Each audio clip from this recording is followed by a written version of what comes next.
Hello everyone, welcome back my YouTube channel Vinod Soni classes. आज का जो वीडियो है specially knowledge point study centre के लिए बनाया गया है जो प्रतापपुर में है और जहां पर एसएससी बैंक रेलवे की ऑनलाइन क्लासेस चलाई जाती हैं। इस ऑनलाइन क्लास में general science Vinod Soni sir द्वारा, जबकि ट्रिकी मैथ के विशेषज्ञ राजेश सर और नवनीत सर द्वारा ट्रिकी मैथ चलाया जाता है। जनरल साइंस के अंतर्गत आज का हमारा टॉपिक है कार्बन और सेकंड वीडियो में हम हाइड्रोजन को देखेंगे। तो कार्बन को देखते हैं। प्रकृति में कार्बन ही एक ऐसा तत्व है जिसके सबसे ज़्यादा यौगिक पाए जाते हैं और कार्बन जो है एक अधातु तत्व है, यानी कि नॉन मेटल एलिमेंट होता है। और हम अपनी लाइफ में जितनी भी वस्तुएं यूज करते हैं सभी में कार्बन उपस्थित होता है, चाहे वो शुगर हो, चाहे वो लकड़ी हो, चाहे वो पेट्रोल हो, चाहे वो हमारा ड्रेस हो यानी कि कपड़ा हो, या ह्यूमन बॉडी जो होता है वो उसमें भी मैक्सिमम कार्बन के ही यौगिक पाए जाते हैं। कार्बन के अगर हम परमाणु क्रमांक की बात करें तो कार्बन का परमाणु क्रमांक 6 होता है और इसका इलेक्ट्रॉनिक विन्यास करें तो इसके वाह्यतम कोश में 4 इलेक्ट्रॉन। अतः कार्बन की जो संयोजकता होती है वो भी कितनी होती है? 4 होती है। और कार्बन को पी ब्लॉक में रखा गया है। अगर हम कार्बन के रूप की बात करें तो प्रकृति में कार्बन 2 रूपों में पाया जाता है, मुक्त रूप में और संयुक्त रूप में। तो पहले हम देखते हैं मुक्त रूप क्या होता है। ऐसा पदार्थ जो केवल कार्बन का बना होता है उसे मुक्त रूप कहते हैं। मुक्त रूप में यह 3 चीज़ों में पाया जाता है, हीरा के रूप में, ग्रेफाइट के रूप में और फ्लोरीन के रूप में। इसमें हीरा और ग्रेफाइट जो होता है ये नेचुरल है यानी कि प्राकृतिक रूप से पाए जाते हैं, जबकि जो फ्लोरीन होता है वो आर्टिफिशियल है यानी कि मैन मेड होता है। अब संयुक्त रूप की बात करते हैं। कार्बन दूसरे तत्वों के साथ मिलकर के यौगिक का निर्माण करता है तो उसे हम संयुक्त रूप कहते हैं। जैसे कार्बन डाइऑक्साइड, इसमें कार्बन के साथ ऑक्सीजन जुड़ा हुआ है, ग्लूकोज, पेट्रोल, शुगर, इन सभी में कार्बन क्या है? संयुक्त रूप में पाया जाता है, अर्थात अन्य तत्वों के साथ मिलकर के यौगिक का निर्माण करता है। अगर हम मुक्त रूप की बात करें इसमें जो हीरा जो होता है ये प्राकृतिक रूप से सबसे कठोर पदार्थ होता है। अगर हम आर्टिफिशियल की बात करें तो जो फ्लोरीन होता है ये सबसे कठोर पदार्थ होता है आर्टिफिशियल के रूप में। अब हम देखते हैं कार्बन के अपर रूप यानी कि इलेक्ट्रॉन्स ऑफ द कार्बन।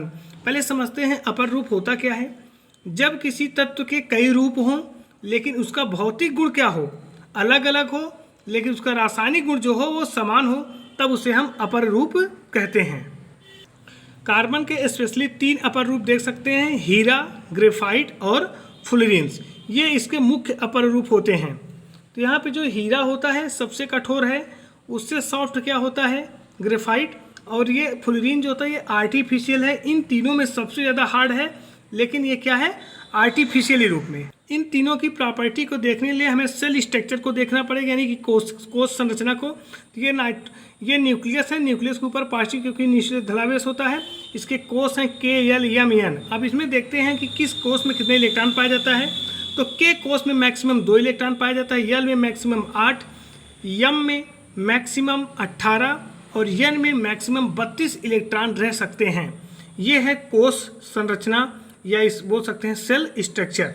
तो न्यूक्लियस बीच में होता है जो कि धनावेशित होता है। अब इसी स्ट्रक्चर के द्वारा हम देख सकते हैं कि किसमें क्या होता है कि कितना ज़्यादा भिन्नता पाई जाती है। अब हम परमाणु क्रमांक की बात करें कार्बन, तो कार्बन का परमाणु क्रमांक 6 है। इसका इलेक्ट्रॉनिक विन्यास करते हैं 2 और 4 आता है। तो इस प्रकार से कार्बन के अगर K कोश में देखें तो 2 इलेक्ट्रॉन और L कोश में 4 इलेक्ट्रॉन रहता है। तो यहाँ पे 8 होना चाहिए L कोश में, तो 4 इलेक्ट्रॉन की कमी रहती है इसको स्टेबल बनने के लिए।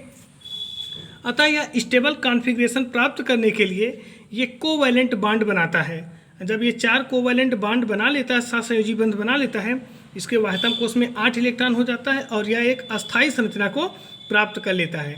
तो इसको हम इस प्रकार से दिखा सकते हैं मीथेन के स्ट्रक्चर द्वारा। तो कार्बन जब 4 हाइड्रोजन से जुड़ता है तो यहाँ पे 4 कोवैलेंट बॉन्ड बनाता है और एक कोवैलेंट बॉन्ड में 2 इलेक्ट्रॉन, तो 4 बॉन्ड बनाने पे कितने इलेक्ट्रॉन हो जाते हैं? 4 4 8। ये कार्बन हाइड्रोजन के साथ कोवैलेंट बॉन्ड बना रहा है, एक बॉन्ड बना लिया। इसी तरीके से चारों इलेक्ट्रॉन 4 बॉन्ड बना लेते हैं। तो इस प्रकार से ये मीथेन का स्ट्रक्चर है जहाँ पे 4 कोवैलेंट बॉन्ड बन चुके हैं। तो अब ये कार्बन क्या है? अपना स्टेबल कॉन्फ़िगरेशन बना लिया है और अपना स्ट्रक्चर कंप्लीट कर लिया है। हम देखते हैं हीरा और ग्रेफाइट में क्या डिफरेंस होती है। हीरा क्यों इलेक्ट्रिक का बैड कंडक्टर होता है, ग्रेफाइट इलेक्ट्रिक क्यों गुड कंडक्टर, तो इसको देखने के लिए हम देख सकते हैं। यहाँ पे हीरा में कार्बन जो होता है 4 इलेक्ट्रॉन चारों कोवैलेंट बॉन्ड कार्बन के साथ बनाए रखते हैं, और जब चारों कोवैलेंट बॉन्ड बना लेते हैं तो एक भी इलेक्ट्रॉन इसमें फ्री नहीं होता है। जब फ्री नहीं रहता है तो ये इलेक्ट्रिक का बैड कंडक्टर हो जाता है। और जबकि ग्रेफाइट के केस में देखें तो एक इलेक्ट्रॉन यहाँ पे क्या है, फ्री है, जबकि 3 ने कोवैलेंट बॉन्ड बनाया है। और इस फ्री इलेक्ट्रॉन के कारण यहाँ पे इलेक्ट्रॉन फ्लो हो सकता है, यानी कि इलेक्ट्रॉन का बहाव हो सकता है, इसीलिए ये इलेक्ट्रिक गुड कंडक्टर होता है। जबकि हीरा जो होता है इलेक्ट्रिक बैड कंडक्टर होता है, यानी कि ये विद्युत का कुचालक होता है, क्योंकि यहाँ पे कोई इलेक्ट्रॉन फ्री नहीं रहता है। जब इलेक्ट्रॉन फ्री या मुक्त नहीं रहेगा तो वहाँ पे इलेक्ट्रॉन का फ्लो नहीं हो सकता है, अतः हीरा जो होता है विद्युत का कुचालक होता है।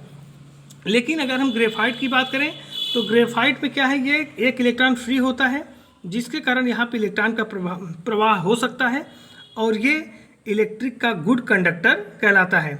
और इसे हम ब्लैक ग्लास भी कह सकते हैं, इसे काला शीशा भी कह सकते हैं। हीरा जो होता है अत्यधिक कठोर होता है, इसलिए इसकी मेल्टिंग पॉइंट जो होती है बहुत हाई होती है, यानी इसका गलनांक जो होता है बहुत हाई होता है। यह द्रव में नहीं घुलता है और यह पारदर्शक एवं रंगहीन होता है, यानी कि ये पारदर्शी भी होता है और रंगहीन होता है। अगर हम ग्रेफाइट की बात करें तो ग्रेफाइट का उपयोग हम किस में करते हैं, पेंसिल के नोक में, और परमाणु भट्ठी में इलेक्ट्रोड के रूप में इसका प्रयोग किया जाता है। अब हम देखते हैं कार्बन के संयुक्त रूप को।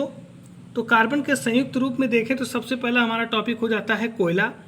जो कोयला होता है इसमें कार्बन, हाइड्रोजन, नाइट्रोजन और सल्फर, इसके अलावा फास्फोरस में पाया जाता है।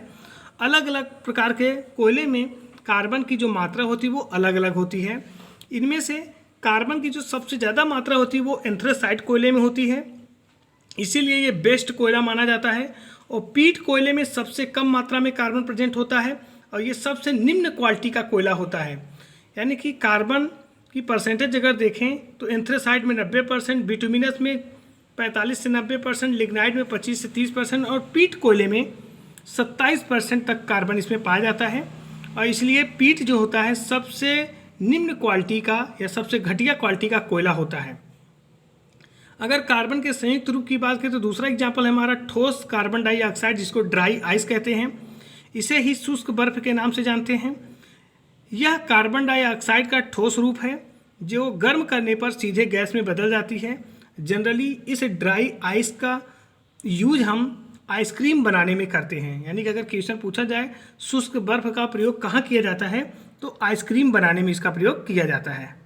तो आज की वीडियो में यहीं तक। अब नेक्स्ट वीडियो में हम देखेंगे हाइड्रोजन के प्रॉपर्टीज़ के बारे में और हाइड्रोजन के कंपाउंड के बारे में। Bye bye.